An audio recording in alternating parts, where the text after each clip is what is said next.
नमस्कार सचिन। देखो, आज मुख्य बात बताते हैं कि सत्य क्या है। इसको आपके अनुभव से बताते हैं।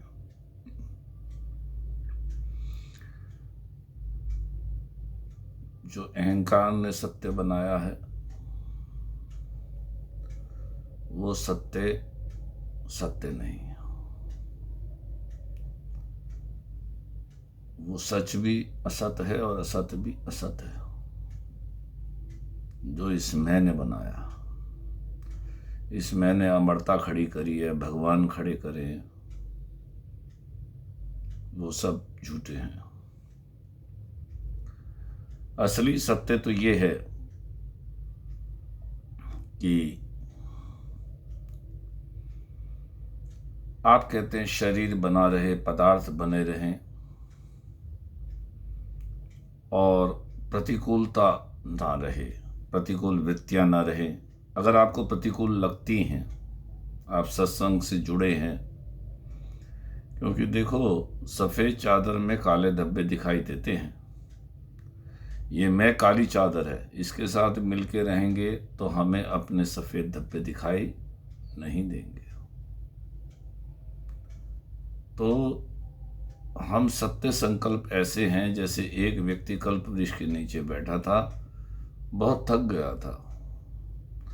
उसने नींद आई उसे तो शैया आ गई, भूख लगी तो भोजन आ गया, और जब सुबह उठा तो उसने कहा ये भोजन कैसे आ गया, नींद कैसे आ गई, शैया कैसे आ गई। तो भूत प्रेत तो नहीं है कहीं, भूत प्रेत आ गए, खा गए। ऐसे हम सत्य संकल्प हैं। जब हम इस चीज को स्वीकार कर लेंगे कि हम सत्य संकल्प हैं तो वो सत्य प्रकट हो जाएगा। हमारी मान्यता से ही बंधन हुआ है, हमारी मान्यता से ही मुक्ति है। यानी ये मन श्रम में लगाता है, मेहनत में लगाता है। जब तक मन जिंदा है तब तक चेतना प्रकट नहीं होती, और चेतना प्रकट होती है स्वीकृति से। ये स्वीकार कर लो कि हम सत्य संकल्प हैं, और ये सच्ची बात है। भगवान के अंश हैं, सत्य के अंश हैं, सत्य संकल्प है। जिस चीज को हम देख लेते हैं कि ये है तो लोभ के दोष से हमें धन सुख दे रहा है, दोषों के सुख से हमें सुख मिल रहा है, मोह के दोष से कुटुंबी जन सुख दे रहे हैं, कामना के दोष से दूसरा सुख दे रहा है, दूसरा अच्छा मालूम दे रहा है, और जो अच्छा मालूम देता है उसके दोष नहीं दिखाई देते। तो हम जिसको सत्य मानते हैं, गंगा जी में खड़े होकर गंगा जी को बहा भी रहे हैं, रोक भी रहे हैं, तो वो तब तक अहंकार को हमने सत्ता दे रखी है। हमने अपने को सत्य स्वीकार नहीं किया, अहंकार को सत्य स्वीकार किया। और जिसको हम सत्य स्वीकार कर लेते हैं वो सत्य की तरह दिखने लग जाता है, क्योंकि हम सत्य के अंश हैं।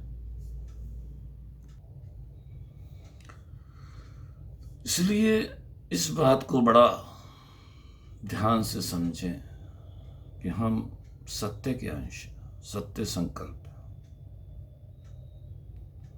और जब हम सत्य संकल्प हैं ये स्वीकार कर लेते हैं, देखो स्वीकृति एक बार होती है और सदा के लिए होती है। जब आप ईमानदारी से और सत्यता से अपने स्वरूप को स्वीकार कर लेते हैं कि हम सत्य संकल्प हैं, ये सच्ची बात है, और प्रत्यक्ष में बता रहे हैं आपको, जो चीज़ें आपको अच्छी लगती हैं उसको हम रोकना चाहते हैं, जो बुरी लगती हैं उसको हटाना चाहते हैं।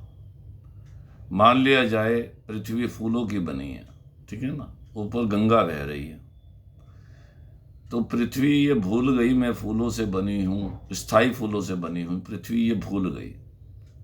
और वो जो ऊपर गंगा में बह रहे थे फूल, उन फूलों को पसंद करने लगी। तो उसके मन में आया कि ये रुक जाए, अपने स्वरूप को भूल गई वो। और जो मुर्दे बह रहे थे उनको उसने नापसंद कर दिया, क्योंकि वो उसके फूल नहीं, फूल स्वरूप नहीं है वो तो फूल स्वरूप है ना। हम सुख क्यों चाहते हैं, हम सुख को रखना क्यों चाहते हैं, दुख क्यों नहीं चाहते। बड़े दिन हो गए दुख नहीं आया, बड़े दिन हो गए, टांग नहीं टूटी, बीमार नहीं हुआ, एक्सीडेंट नहीं हुआ, ये नहीं चाहते। क्यों?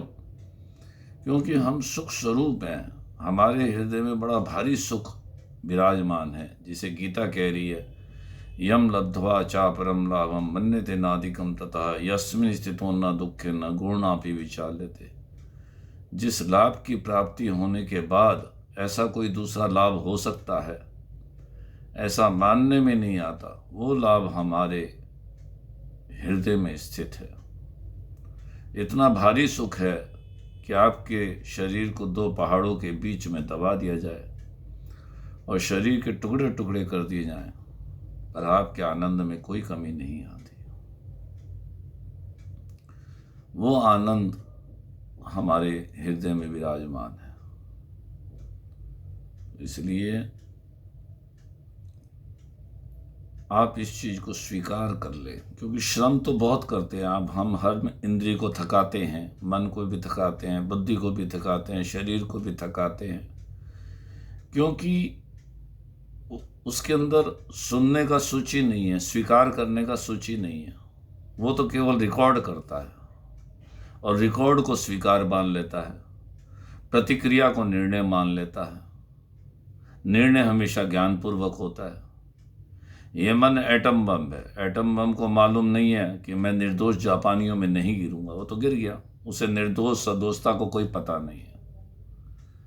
और जिस विज्ञानवेता ने एटम बम बनाया, उसकी बुद्धि ने नहीं रोका, तो मेरा दुरुपयोग क्यों कर रहा है एटम बम बनाकर? भाई, उसको दुरुपयोग और सदुपयोग का भी नहीं पता।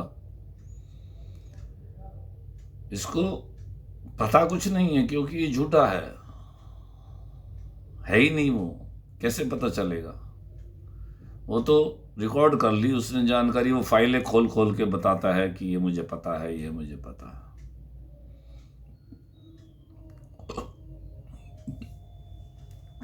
उसको कुछ नहीं पता। इसलिए अपने स्वरूप की जानकारी, जैसे ही हम अपनी मान्यता को स्वीकार कर लेते हैं कि हम सत्य संकल्प, और वो सत्य जब प्रकट हो जाता है ना, तब फिर कोई दिक्कत नहीं रहती। फिर एक ही सत्ता रहती, एक चित्त शक्ति के सिवाय सब का सब क्षण परिणामी है।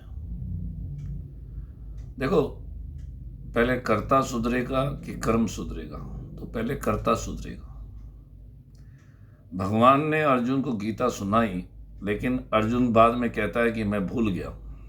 शास्त्रों में आती है ऐसी बात। तो जब उसने कह दिया ना, नष्टो मोह स्मृति लब्धा तत्प्रसादन मयाच्युता, आपकी कृपा से प्राप्त हुआ है और मैं अब आपकी आज्ञा पालन करूंगा। यानी मन ने फिर झांसा दे दिया, अपने को बचा लिया कि मैं आपकी आज्ञा पालन करूंगा। वहां कर्ता फिर शेष रह गया। लेकिन ठाकुर जी ने भी उस लक्ष्य से नहीं दिया था कि इसको बोध हो जाए, बल्कि इस लक्ष्य से दिया कि ये अभी अपने कर्तव्य पथ में लग जाए। जब युद्ध खत्म हो गया, तो जब अर्जुन उतरे, भगवान कृष्ण बाद में उतरे और रथ तुरंत चल गया, तो अपने संकल्प से भगवान ने सारा युद्ध करवाया। अर्जुन को ज्ञान नहीं हुआ। ज्ञान तो तभी होता है, गुरु वास्तविक वही होते हैं जो गुरु बनाए, चेला ना बनाए। अगर हम कुछ सुन के फिर चेले बन गए, तो फिर सुख का प्रलोभन मन ने दे दिया, आगे के लिए भविष्य तैयार कर दिया आपका, और वो भविष्य उसी के पास लौटेगा, अहंकार के पास, और वो चेतना को प्रकट होने नहीं देता। मन ठग चोर कपट करी सब सो, आप स्वरूप भुलानो, और कवि वन मार मन ही के कारण मरी मरी अति पचितानो, मन को भूत भयंकर जानो। तो हम अपनी वैल्यू को समझें। जिस दिन हम व्रत रखते हैं, उस दिन भोजन का चिंतन नहीं होता। हमने अपना मूल्य बढ़ा लिया कि आज भोजन करेंगे ही नहीं, और जिस दिन भोजन का चिंतन हुआ, भोजन नहीं मिला, उस दिन भोजन का मूल्य बढ़ गया, हमारा कमजोर हो गया। तो इसलिए भोजन से, भूख से भी अपना मूल्य बढ़ाओ, भोजन से भी अपना मूल्य बढ़ाओ, और वो मूल्य बढ़ेगा आपको अपने पर विश्वास करने से। श्रद्धा खुद में रखनी है, किसी गुरु पे निर्भर नहीं, किसी भगवान पे निर्भर नहीं। वही परमात्मा आप हो, वही परमात्मा हम हैं। सत्ता एक है, भगवान एक होते हैं, कोई 10-12 थोड़ी होते हैं भगवान। इसलिए संत कहते हैं अनन्यता किसे कहते हैं, ये नहीं कि ये संप्रदाय मेरा है, ये संप्रदाय मेरा नहीं है, और ये भगवान मेरे हैं, ये भगवान मेरे नहीं हैं, ये मेरा अपना है, ये पराया है। यहाँ ये नहीं है। अनन्यता तो इसे कहते हैं कि शरीर और संसार दोनों ही मेरा नहीं। ये हम अपने आप से अपने आप बोलते रहते हैं, ये मेरा अपना है, ये पराया है। जैसे वो कुत्ते का उदाहरण दिया ना, राजा का शीश महल में कुत्ता छुट गया और वो देख रहा है इतने सारे कुत्ते भौंक रहे हैं, तो वो जो शीशे में कुत्ते दिख रहे हैं उनको पराया समझ रहा है, और जो उसका शरीर है उसको वो अपना समझ रहा है। ऐसे ही हम एक मैं खड़ी कर लेते हैं, एक तू खड़ा कर लेते हैं, और वो तू भी हमारा खड़ा किया हुआ है ना। हमें नहीं मैं को तू मान लिया, है ना, तो वो अपना और पराया मान लिया। पराये को तू कहते हैं, अपने को मैं कहते हैं। बस ये मैं और तू जैसे ही हमने खड़ा किया तो हम शीश महल के घेरे में आ गए, भ्रम में आ गए, और ये अपना पराया जानता ही नहीं है, क्योंकि सारी पकड़े हमारी हैं। अपने की भी पकड़ हमारी है और पराये की भी पकड़ हमने पकड़ा हुआ है, कस के पकड़ा हुआ है। जैसे पत्थर को कस के पकड़ ले, कितनी देर पकड़े रखोगे, आखिर तो छोड़ना ही पड़ेगा। तो ये मन भी थक जाता है अपने पराये को पकड़े पकड़े, और जब थक जाता है तो उससे संबंध टूटता है। तब हमें अपने स्वरूप का बोध होता है, अरे भाई मैं खुद ही सत्य संकल्प हूं ना, ये कोई अपना सत्य है और ना कोई पराया सत्य है। ये तो मैंने ही इसको सत्य स्वीकार किया था, इसलिए सत्य की तरह दिख रहा था। अपने आप से अपने आप बातें करते जा रहा था कि मैं, ये मेरा अपना है, ये मेरा पराया है। बाहर कोई सत्य है ही नहीं, अपना पराया मानने वाला है ही नहीं। इस शरीर में भी देखें कि कौन हमें अपना पराया मानता है। मन, बुद्धि, इंद्रियां, कोई मानता है? कोई भी नहीं कहता कि तुम मेरे हो या पराये हो। तो पंजाबी में कहावत आती है कि धी मुई जवाई चोर, लड़की मर जाती है तो जवाई को चोर बना दिया जाता है। अभी उसका बच्चा पैदा नहीं हुआ था तो जवाई को कह दिया तू चोर है, मेरे घर कभी मत आना आप। इसी प्रकार ये जवाई संसार है और ये शरीर है धी। जब इस शरीर में कोई हमें अपना पराया नहीं मानता, लड़की जब अपना पराया नहीं मानती, तो जवाई कैसे मानेगा? इस शरीर से अगर हमने संबंध पहचान लिया कि इस शरीर से संबंध हमारा नहीं है, ना अपना है ये, ना पराया है, तो बाहर भी हमें अपना पराया मानने वाला कोई नहीं है। हमने ही अपना पराया खड़ा किया और फिर हम उसी में फंस गए। अब वो जो पृथ्वी थी, वो गंगा तो पृथ्वी से एक है ना। अब एक है तो वो अपने सुख को भूल गए हम और बहते हुए सुखों को पसंद करने लगे। वो कहते हैं रुक जाएं, और एक को कहते हैं ना रहे। तो रुक जाएं इसका मतलब है, तभी तो कहते हैं रुक जाएं। है किसने माना? हमने माना। और ये दुख ना रहे, प्रतिकूलता ना रहे, इसको है किसने माना? हमने ही माना। तो हम कहते हैं ये ना रहे और ये रुक जाए। तो भाई वो गंगा, ये शरीर, इंद्रियां, मन, बुद्धि तो हमसे एक हैं। ये कुछ नहीं कहते कभी भी कि हम तुम्हारे हैं या तुम हमारे हो, या अपने हैं या पराए हैं। इसलिए तो मन को बुद्धि रोकती नहीं है। क्यों नहीं रोकती? क्योंकि बुद्धि जड़ है, वो कुछ कह नहीं सकती किसी को। वो अपना पराया मानता है तो वो मन ने ही भ्रम खड़ा किया है। शरीर तो अमर है, वो जानता है कि मुझे तो केवल छत चाहिए, कपड़ा चाहिए। कपड़ा भी नहीं चाहिए वास्तव में तो, लेकिन शरीर की आवश्यकता है कपड़े की। यहाँ मानव को, कुत्ते को नहीं है शरीर की, कपड़े की भी आवश्यकता नहीं। तो छत चाहिए, रोटी चाहिए, भोजन चाहिए बस, और रहने के स्थान चाहिए बस। और ये स्थान, भोजन और ये भी समय के अंतर्गत दिखाई देता है हमें, क्योंकि समय वो भविष्य तैयार करता है ना, मन।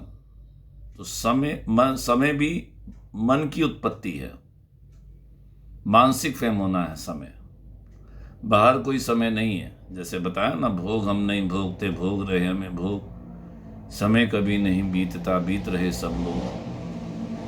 तो हम स्वयं सत्य संकल्प है। राम मरे तो मैं मरूं, नहीं तो मरे बलाए, अविनाशी के बालक हैं, मरे ना मारा जाए। अविनाशी के बालक हैं, अमर हैं हम। तो जैसे ही हम अपनी सजातीयता में आ जाते तो भय मिट जाता है। यानी हम सत्य संकल्प ये स्वीकार कर लें जब हम, और ये स्वीकार मन नहीं कर सकता, क्योंकि वो केवल रिकॉर्ड करता है, वो स्वीकार नहीं कर सकता। स्वीकृति तो तब आती है जीवन में जब हम इस ठग को ठग पहचान लें। अरे भाई, ये ठग है, इसने हमें लूट लिया, इसने हमारी चेतना को छिपा दिया, ये प्रकट ही नहीं होने दे। क्योंकि जैसी चेतना आपने स्वीकार किया और वैसे ही मन की मृत्यु हो गई। एक सपने में लकड़हारा लकड़ी काट रहा था, तो पीछे से बाघ लग गया। अब बाघ लगा तो भागा, और आगे देखा तो खाई थी। खाई में एक लकड़ी का खूंट लटक रहा था, उसी में लटक गया वो। अब नीचे खाई है, ऊपर बाघ है। तो वहां अहंकार ने जब दोनों तरफ मौत देखी, तो बेल एक लटक रही थी, उसमें उसी खूंट के सहारे एक बेल थी, उसमें एक फूल था। तो उसे अपनी सुंदरता का ज्ञान हुआ, ये देखो फूल कितनी सुंदर है, फूल कितना सुंदर है। उस समय में विचार रुक गए उसके, और उसे अपनी सुंदरता का ज्ञान हुआ। तो जैसी फूल सुंदर है का, उसने हाथ छोड़ दिए और वो खाई में चला गया, और उसकी आंख खुल गई। तो देखा वो ब्रह्मानंद में स्थित हो रखा है, क्योंकि अब वो अहंकार की मृत्यु हो गई। सपन में ही उसने अपनी चेतना को अनुभव कर लिया कि भाई मैं ही सत्य हूं, मैं ही सत्य संकल्प हूं। राजा जनक से पूछा गया भाई कि राजा जनक ने अष्टावक्र जी को बताया, सपने में भिखारी हो गया, और ऐसा भिखारी कि मुझे कोई भी भोजन ना दे, और जो बर्तन मिला वो भी टूट गया। इस तरह भोजन मतलब मिल ही नहीं सका, मिल के भी नहीं मिला कई बार तो। और ये देखता हूं, जागृत हूं तो राजा हूं। तो दोनों में से कौन सच है? उसने कहा, न यह है सच, न वह सच, तू सच है। तू सच है। तो जितनी हम अगर बातें करते हैं ना तो वो एक तो अगर हम भ्रम में हैं तो दूसरा भी रिकॉर्ड करेगा, और हम अगर चेतना से बोल रहे हैं तो आपकी चेतना तक वो बात स्वतः पहुंचती है। ये नियम होता है। अगर हमने रिकॉर्ड करा है तो समझो सामने वाला भी रिकॉर्डिंग से बोल रहा है। अगर शिष्य को ज्ञान नहीं होता तो गुरु की गलती है। बुराई हमेशा ऊपर से नीचे चलती है, नीचे से ऊपर नहीं चलती। अगर श्रोता को ज्ञान नहीं होता तो हमारी गलती है।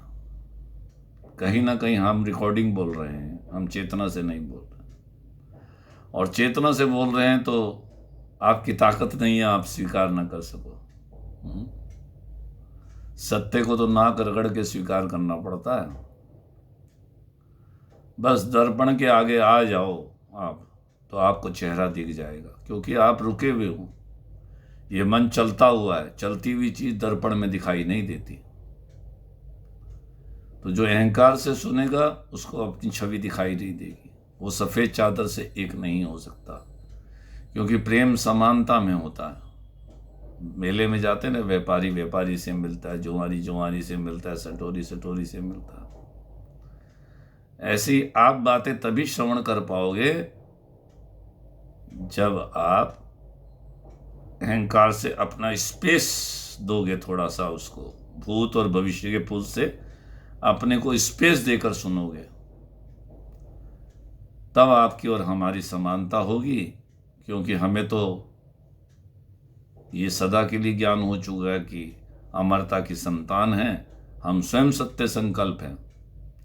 जो हम संकल्प कर लेते हैं वो सत्य की तरह दिखाई देने लग जाता है। अभी तो बताया आपको। तो गंगा पृथ्वी से एक है, वो अपने फूलों, स्थायी फूलों को भूल गई। तो हम ही तो सत्ता देते हैं मन को कि ये बना रहे, तो इसका मतलब है, और ये ना रहे तो इसका मतलब ये भी है। इस तभी तो विरोध कर रहे हैं। और सुख और दुख दोनों एक ही हैं। सुख भी दुख है और दुख भी दुख है। सुख है ही नहीं वहां, सुख नाम की कोई चीज नहीं, वो तो रिकॉर्डेड है, यादाश्त है। यादाश्त आपको सुखी दुखी थोड़ी कर सकती है। सुखी दुखी तो आप उसको मान लेते हैं कि सत्य है, तब वो जान लेते हैं कि मैंने जान लिया। मानी हुई चीज को जानना मान लेते हैं, तब सुख दुख का अनुभव होता है।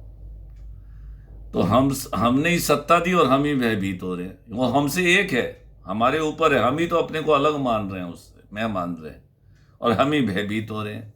वो अहंकार ही भयभीत होता है, अहंकार ही दुखी होता है, अहंकार ही सुखी होता है। चेतना को भोगता है, वो चेतना से मिलकर सुखी दुखी, और चेतना को ये अनुभव नहीं होने देता, बल्कि अभिमान कर लेता है मैं तो जान गया। अगर हमने ये बातें भी रिकॉर्ड कर ली तो दूसरे को सुना देंगे, मान बढ़ाई हासिल कर लेंगे कि महाराज जी बहुत अच्छा बोलते हैं। अरे कर्तापना रहता नहीं, बोलने वाला रहता ही नहीं। बोलने वाला तो अहंकार है। अगर हम अहंकार से बोल रहे हैं तो हमारा बोलना बेकार है। आपको हम भी पाखंड कर रहे हैं वीडियो बना के। तो ये बोलना करुणा के द्वारा होता है, फिर कोई बोलने का वासना नहीं होती है। शरणानंद जी कहते थे कि अगर वक्ता रूप से सुनने की वासना श्रोता में ना होती तो वक्ता रूप से भगवान नहीं आते, और हमारे में बोलने की वासना ना होती तो श्रोता रूप से भगवान ना आते। और किसी ने कहा महाराज आप बड़ा युक्ति युक्त तो बोलते हैं। उन्होंने कहा मैं भी श्रोता हूँ, बोलने वाला कोई और ही है। हम भी वीडियो बन जाने के बाद वीडियो अपना सुनते हैं, और अभी भी सुन रहे हैं, क्योंकि वहाँ सुनने वाला कोई नहीं है, सत्ता एक ही है सो सुंदर है सदा, नहीं सो सुंदर नाही, और नहीं सो प्रगट देखिए, है सो दिखे नाही। जो है वो दिखता थोड़ी है, आंख से आंख दिखाई थोड़ी देती है। इसलिए आप ये समझ जाओ, जिस सुख को हम रखना चाहते हैं, जिन स्थायी फूलों को पृथ्वी रखना चाह रही थी, वो उसमें स्वाभाविक रह रहे हैं, स्वाभाविक वो सुख रह रहा है। और जिस दुख को मिटाना चाहते हैं वो दुख स्वाभाविक मिट रहा है। तो ना किसी को रखना है और ना किसी को मिटाना है। हो गई मुक्ति। मुक्ति कोई बहुत बड़ी चीज थोड़ी है, ईमानदारी का नाम मुक्ति है। ईमानदारी से स्वीकार कर लो कि हम सत्य संकल्प हैं, तो आप अमर हो गए। और बेईमानी से शरीर को मैं मेरा मानते रहोगे, और जो अपने से एक है उसको अलग मानते रहोगे कि मैं, जो ये मेरा अपना है ये मेरा पराया है, वो ठग को अपना माना हुआ है, कल बताया था। तो इस तरह से अपने को सत्य संकल्प स्वीकार कर लो। ये श्रम करता है केवल शरीर, मैं जो है केवल श्रम में लगाता है, भविष्य में लगाता है, श्रम कराता रहता है। और स्वीकृति मिल जाए तो, स्वीकृति हो जाए तो वो एक बार होती। यज ज्ञात्वा न पुनर्मोहा, दोबारे मोह नहीं होता।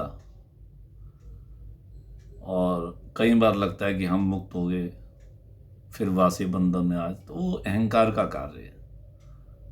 क्योंकि आपको तो मुक्ति का पता ही नहीं है, क्योंकि मैं तो कभी स्वीकार कर नहीं सकता। वो रिकॉर्डिंग करके बोलता रहता है हमें। एक पीछे से अहंकार दो रूप धारण करता है, एक तो पीछे गुप्त रूप से बैठा रहता है, हमारे नजरों के सामने नहीं आता,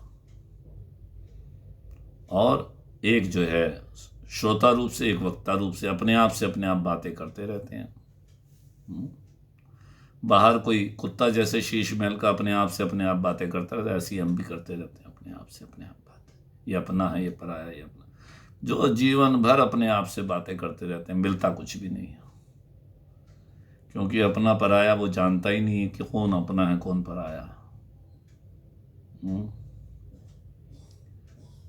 वो तो सो जाने हूँ जीव दे जनाई और जानत तुम्हें तुम्हें हुई जाए।